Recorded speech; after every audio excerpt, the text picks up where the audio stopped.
טוב, אז מה קורה חברים? כאן עידן, ובסרטון של היום אני צריך בשבילכם הרבה מאוד תשובות. אז אני עומד לחלק את הסרטון הזה לשלושה חלקים. חלק אחד, איפה הייתי באמת?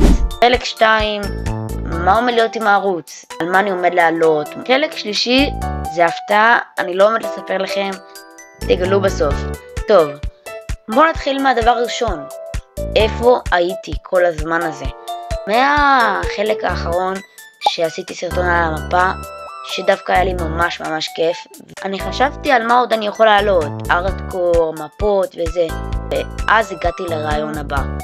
אז כמו שרובכם מכירים, יש את השרת iPixel, אני מאוד אוהב לשחק Bed Wars, אז אני עומד לעשות לסרטונים, אז שימו סאב כדי לא לאחר שום סרטון. אוקיי, אחרי שסיפרתי לכם איפה הייתי בזמן שחשבתי מה אני עומד לעשות, סוף סוף חזרתי, כן? נייס. וחלק 2, הדבר השני שרציתי להגיד לכם, כמה פעמים אני עומד לעלות סרטונים בשבוע. אני עומד לעלות שורט וסרטון בשבוע. סרטון ביום שני, שורט ביום חמישי. אני די עסוק חבר'ה, אני חוזר כל יום ב-4, וזה מאוד קשה, אתם יודעים, לעלות ואז לערוך.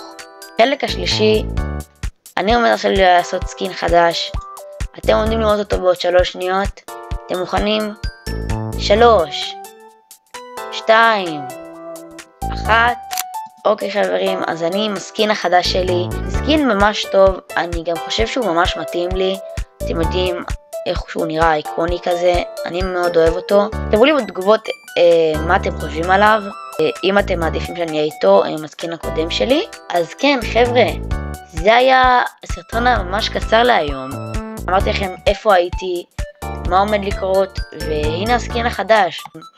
אל תשכחו לשים סאב ולייק, ואני אראה אתכם ביום שני עם סרטון חדש. יאללה ביי.